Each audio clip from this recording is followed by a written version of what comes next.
8 dienas jungiamės visi su Jėzaus svajone.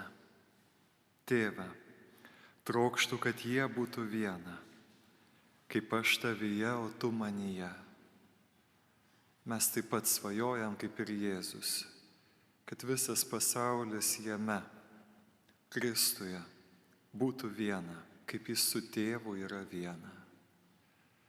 Už tos vienybės stygių mūsų gyvenime visada mišių pradžioje nuoširdžiai gailimės ir prašome Dievo atleidimo bei pagalbos eiti vis labiau meilės ir tiesos keliu. Viešpats su jumis. Iš Šventosios Evangelijos pagal Morkų.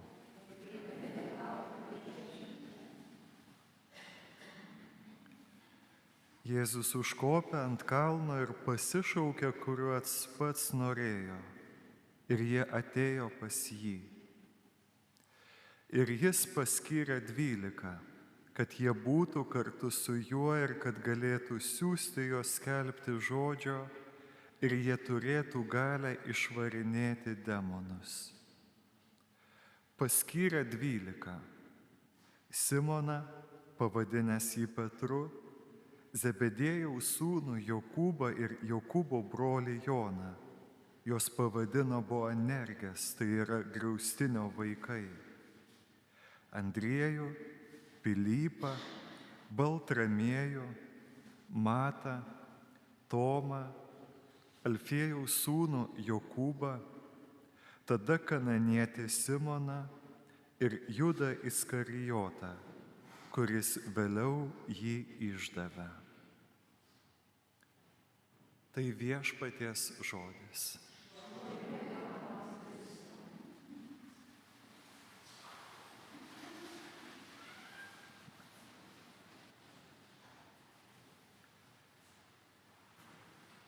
Ir Judą Iskarijotą, kuris vėliau jį išdavė.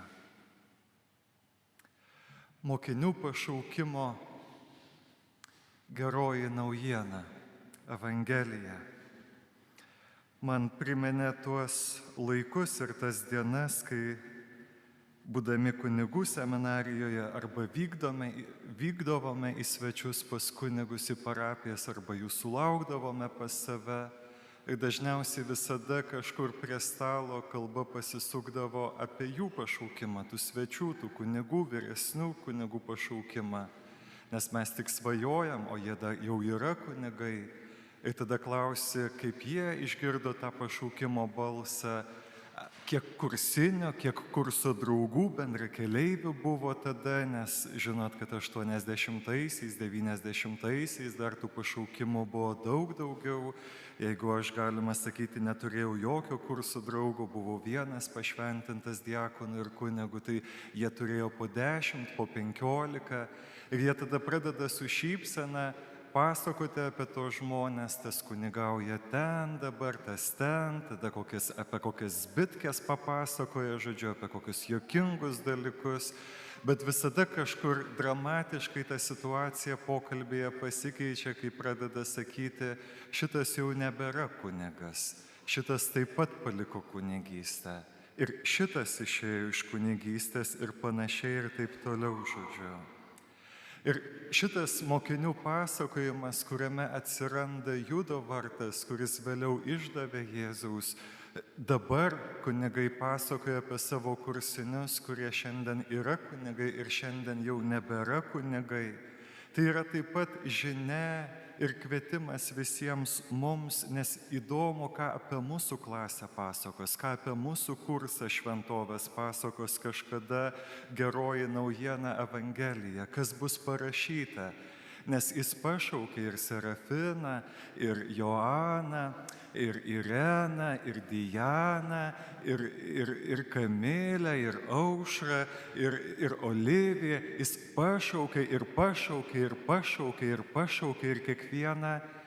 Ir prie ko bus parašytas tas kablelis ir bus parašyta ir vėliau jį išdavė.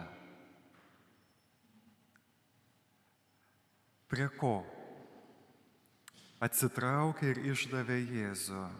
Tai gali būti pasakojimas taip pat ir apie mūsų bendruomenę, dėja, bet taip.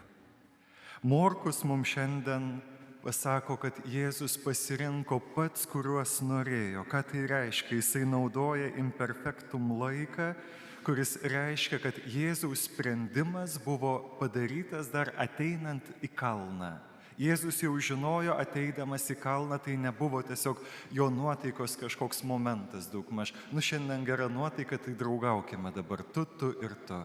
Jėzus atėjo į kalną, žinodamas labai tiksliai, ką kviečia sekti paskui save. Jis jau žinojo tai daug anksčiau. Paulius, apaštalas, vėliau laiške Efeziečiams dalyjasi savo intuiciją ir sako apie kiekvieną iš mūsų. Jis mus pasirinko prieš pasaulio sukūrimą, kad būtume šventi ir nesutepti jo akivaizdoje. Prieš pasaulio sukūrimą jis mus pasirinko. Prieš pasaulio sukūrimą kiekvieną pašaukė vardu, kad būtume kiekvienas jam ištikimas, kad būtume kiekvienas jam šventas, kad būtume kiekvienas nesuterštas, nesuteptas. Taip pat ir Judas buvo pašauktas prieš pasaulio sukūrimą, iš meilės ir meiliai. Jėzus pasirinko juos visus būti su juo, lydėti jį. Ir visi, ten taip yra graikiškai parašyta ir taip sudėlioti tie veiksmažodžiai ir laikai visi, kad tie, kurie žino graikų kalbą, tą koinė kalbą, kurią buvo parašyta Naujasis testamentas, jie visi iki vieno mokiniai apsisprendė stoti į Jėzaus pusę, stoti arti jo, pradėti gyventi su juo ir dėl jo. Atsirado artumas, draugystė, atsirado ryšys. Dėl Kristaus jie paliko viską, ką iki tol buvo planavę ir mylėję, kad mylėtų daugiau, kad mylėtų labiau. Toks yra Judas išrinkimo dieną, mielieji. Prieš pasaulio sukūrimą taip pat iš meilės pašauktas ir meiliai. Jis taip pat Judas tą dieną nebandomajam laikotarpiui. Tai nėra parašyta. Judas, taip kaip kiti apaštalai, taip pat apsisprendė sekti Jėzumi, norėdamas dovanoti visą save. Jis mylėjo Jėzų, jam rūpėjo Jėzus nuo pat pašaukimo pirmosios akimirkos. Apie tai autorius Evangelijos nepalieka menkiausios abejonės. Ir dar viena labai detalė, labai maža detalė rodo, kad Judas kitų mokinių akivaizdoje turėjo pareikalauti iš savęs daug daugiau sekdamas paskui Jėzų. Kodėl? Todėl, kad jis vienintelis buvo ne galilėjietis. Judas vienintelis buvo ne iš Galilėjos. O ką tai reiškia? Jisai buvo iš kaimo, kuris buvo prie Jeruzalės, Kerijoto. Judas, žodžiu, iš Iskarijotas, tai buvo kaimas, Kerijoto kaimas, žodžiu, Judėjoje, keliasdešimt kilometrų nuo Jeruzalės. Ir tikriausiai jis ten sutiko Jėzų, tikriausiai jis ten klausėsi, buvo sužavėtas Jėzaus. Ką Judėjos gyventojas galvoja apie Galilėjos gyventojus? Kad tai nėra nieko gero. Judėja apie Galilėją turbūt kartais kaip Vilnius apie Kauną ar Kaunas apie Vilnių dėja, bet kartais mes konkuruojam tarpusavėje, duok Dieve gražiuose dalykuose. Bet daugmaž iš Galilėjos nieko negali būti gero. Pranašas Izaijas rašo, Galilėja tai pagonių kraštas, tamsybėje tūnanti tauta. Ir Judas, būdamas pats iš Judėjos kraštų, būdamas pats negalilėjietis, apsisprendžia visiškai iš Kauno pervažiuoti į Vilnių ar iš Vilniaus į Kauną. Pakeisti savo mylimą, mėgstamą ir geros reputacijos miestą į kraštą, kuris, sako Izaijas, pagonių kraštas. Tamsa. Čia yra tamsa, atsilikėliai čia yra. Ir jis turi palikti savo namus, palikti savo kraštą geros reputacijos ir ateiti ir sekti. Tai jam buvo daug sunkiau negu vietiniams ateiti ir būti arti namų. Visada galės prišokti prie savo namų.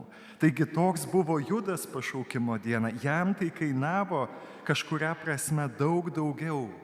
Ir Jėzus nežaidė su Judu. Jėzus nebuvo tas scenografas, kuris žinojo, kad Judas jį išduos. Jėzus mylėjo jį, pašaukė jį ir tas apsisprendė jį tikrai sekti iš meilės. Jėzus nepasirinko Judo, kuris jį išduos. Jėzus pasirinko Judą, kurį mylėjo ir kuris mylėjo Jėzų. Tik kažkas pakeliui toje istorijoje vyko taip, kad Judas pradėjo tolti nuo Jėzaus. Ta meilė pradėjo blėsti. Ta ištikimybė pradėjo kažkur šlubuoti ir trauktis ir ją pradėjo gaubti tamsa. Šiandien Judas, šis apaštalas, visi kiti, apie kuriuos šiandien galvojame, kad jie paliko savo pašaukimo kelią, tikėjimo kelią, buvo neištikimi, yra kvietimas, mėly broliai, seserys, melstis vienas už kitą. Mes nei vienas nežinome, prie ko iš mūsų gali būti kažkada parašyta, pašaukia ir tą, ir išdavė, pasitraukia nuo Jėzaus. Kažkas rašys apie mus kažką, kažkas galvos kažką apie mus. Tai yra žiauriai rimti reikalai. Ištikimybė iki paskutinės akimirkos, iki paskutinės dienos, iki paskutinio atodūsio, būti tau ištikimas Dieve. Tai yra aktualu visiems krikščionims, tai yra aktualu visiems Dievo ieškantiems ir mylintiems žmonėms. Būti jam ištikimiems iki pabaigos.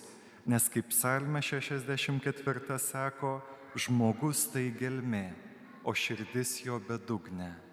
Neaišku, kas kaip gali pasisukti mūsų gyvenimai. Neaišku, kada galim pradėti tolti nuo Jėzaus ir apsispręsti nebevaikščioti kartu su juo.